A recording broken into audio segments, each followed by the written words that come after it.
எல்லாரும் பார்த்துட்டு இருப்பீங்க, என்னடா அவங்க 2 பேரையும் காணல, இந்த 2 என்ன சொல்ற பொக்க வாயங்க 2 பேரையும் காணல, வராம விடமாட்டோம் எப்படியுமே. இதெல்லாம் எங்களுக்கு சகஜமாப்பா. அடி வாங்கின களைப்புல சோகத்துல எங்கேயாவது போய் கட்டிலுக்குள்ள பூந்துட்டு இருக்கீங்களோ அப்படின்னு சொல்லி யோசிச்சுருவீங்க. அதெல்லாம் இல்ல, எப்படி இது இன்றைக்கா நேற்றா, காலங்காலமா வருஷமா இதெல்லாம் சகஜமாப்பா. என்னென்ன பேச்செல்லாம் பேசுனீங்க நீங்க.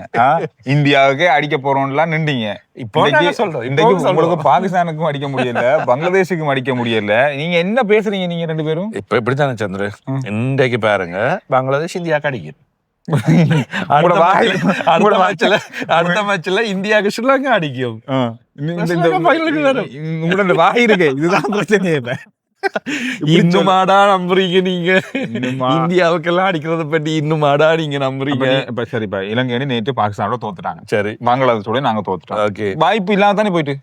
வாய்ப்பு இருக்குது. எனக்கு விளங்கல வாய்ப்புன்றது ஆனா இல்ல இருக்கு. ஆனா இல்ல, அதுதான் நம்ம கேக்குறோம். நேற்றும் சொன்னீங்க வெண்டாலும் இருக்கு தோத்தாலும் இருக்கு, நீங்க அதைத்தான் இன்னைக்கு சொல்றீங்க இருக்கு இன்னொன்றீங்க. என்ன இன்னும் போனா என்ன இருக்கு நமக்கு? இப்ப இன்றைக்கு நடக்க போற இந்தியா பங்களாதேஷுக்கு இந்தியா கண்டிப்பா அடிக்க போகுது. அடிச்சா முடிச்சு, அடிச்சதோட கன்ஃபர்ம். நீங்க போயிட்டு வாங்க. என்ன இன்றைக்கே சொல்லுங்க, அது நாங்க போயிட்டோம் நேற்றோட சொல்லிடுங்க. போயிட்டோம் அப்புறம் என்ன இந்தியாவுக்கு பங்களாதேஷ் அடிக்கணும் அடிக்க ஒபிஷியலான்னு சொல்லுவாங்க. வாய்ப்பு இருக்குதானே, நீங்க அப்படி சொல்லுவீங்க, அப்படி போகல தானேன்ற ஒரு கதையோட வருவாங்களே. இப்ப நீங்க சொல்றீங்க பங்களாதேஷுக்கு இந்தியா அன்றைக்கு அடிக்காது. மொத்தத்துல எனக்கு அடிவாங்கி தரதுக்கான பிளான் தான் ஃபுல்லா நடக்குது.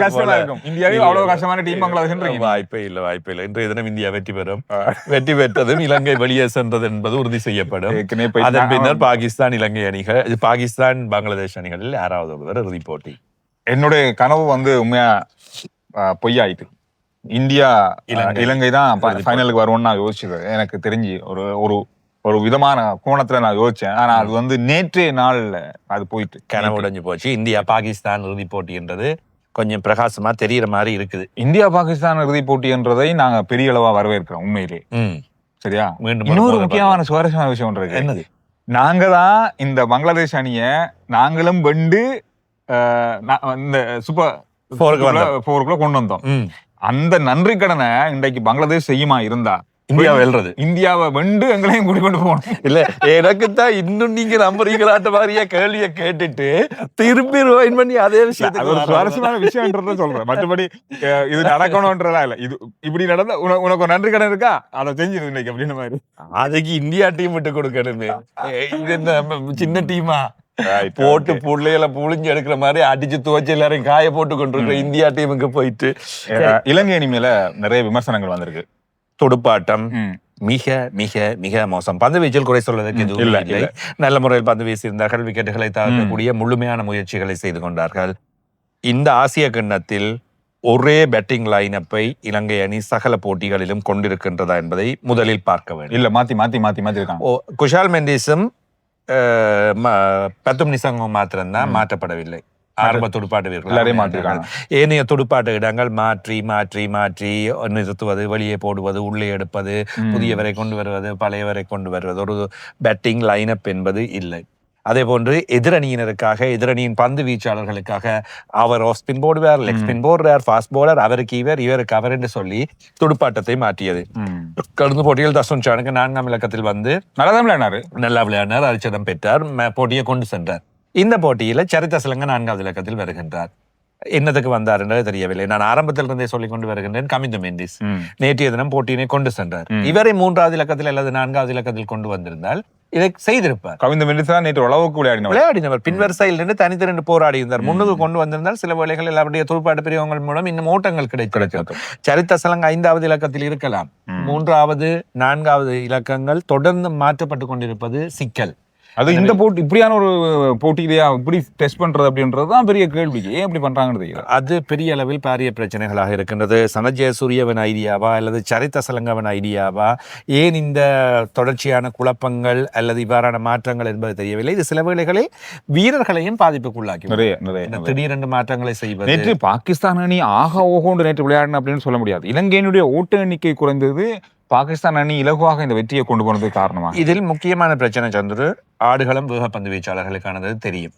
நாணய சுழற்சியில் தோற்று விட்டோம் என்பது தெரியும். ஆரம்ப விக்கெட்டுகள் வேகமாக வீழ்ந்து விட்டது என்பது தெரியுது. சரித்த சலங்க தஷோன் ஜானக முதலாவது பந்திலேயே அவுட். ஏனைய துடுப்பாட்ட வீரர்கள் ஓட்டங்களை ஒவ்வொரு ஓட்டங்களாக ஓடி பெறுவதை விட்டுவிட்டு வருவது அடிப்பது அடிப்பதிலேயே குறிக்கோளாக இருந்தால் சில வேளைகளில் முடியாமல் போகும்.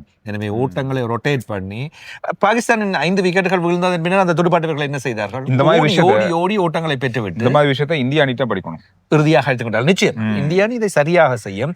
எப்பொழுதும் இதில் 2 பேர் நான் எப்பவுமே உலக கிரிக்கெட்டில் உதாரணங்கள் எடுத்துக்கொள்வது சச்சின் டெண்டுல்கர், விராட் கோலி. இருவரும் ஸ்ட்ரைக்ஸ் இல்லை, ரொட்டேட் பண்ணி ஓட்டங்களை ஓடுவது.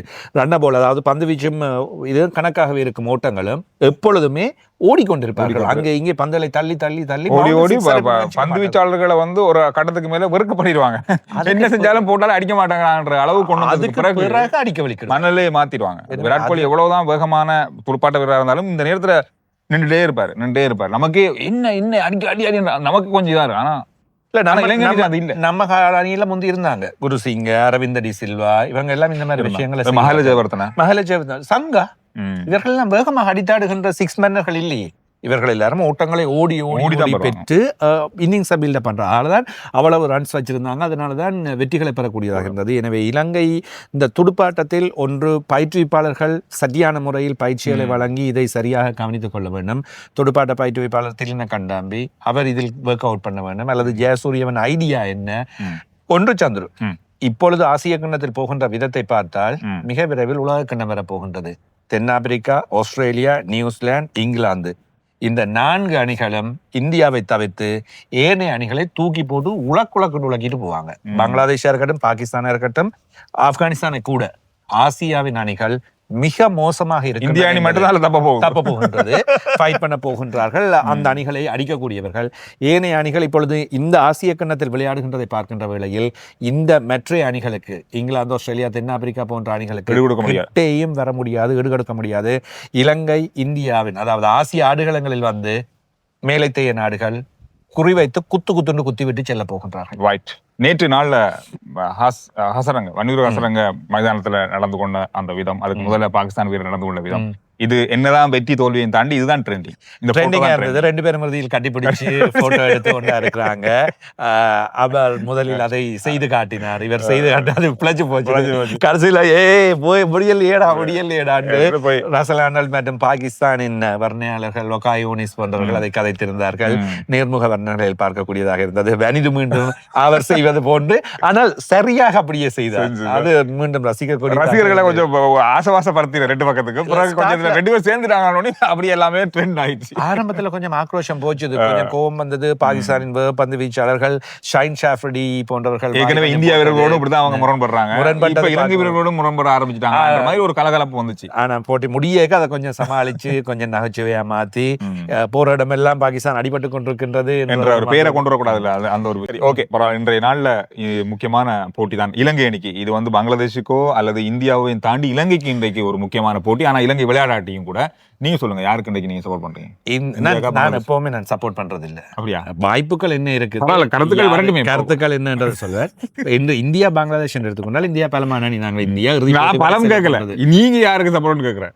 அதான் நான் சொல்லிடுறேன். நான் சப்போர்ட்ன்றது எப்பவுமே சொல்ல மாட்டேன், சொல்றது இல்லை. நான் யாருக்குமே சப்போர்ட் பண்றது இல்ல. இலங்கையை யோசிச்சு கொண்டு நீங்க யாருக்கு சப்போர்ட் பண்றீங்க? இலங்கைக்கு சப்போர்ட் பண்றது நீங்க யோசிச்சுட்டு இருக்கீங்களோ? இலங்கைக்கு சப்போர்ட் பண்றது இல்ல. அதனால இன்று இந்தியாவின் துடுப்பாட்டத்தை இந்தியா இன்னும் கொஞ்சம் மேம்படுத்திக் கொள்வதற்கு அல்லது இந்தியாவின் மத்திய வரிசை கொஞ்சம் பாகிஸ்தானுடன் தடுமாறியது. ஆரம்ப துடுப்பாட்ட வீரர்கள் சுப்மன் கில், அபிஷேக் சர்மா தான் அன்றைக்கு அடித்து நொறுக்கினார்கள். அதன் பின்னர் விக்கெட்டுகள் வீழ்த்தப்பட்டிருந்தன. எனவே அவற்றை சீர் செய்து கொள்ள வேண்டும். பங்களாதேஷ் இலங்கையோடு விளையாடிய விதத்தை பார்க்கின்ற வேளையில் முதல் சுற்றிலும் பாக்கி 2வது சுற்றில் கொஞ்சம் ஒரு கம்பேக் கொடுத்து ஒரு நல்ல முறையில் வந்திருக்கின்றார்கள். ஆனால் 17க்கு 1, 16க்கு 1 17 போட்டிகளில் இந்திய பங்களாதேஷ் அணிகள் மோதி இருக்கின்றன. டெல்லியில் வைத்து 2019ஆம் ஆண்டு ஒரு போட்டியில் பங்களாதேஷ் T20யில் வெற்றி பெற்றிருக்கின்றது.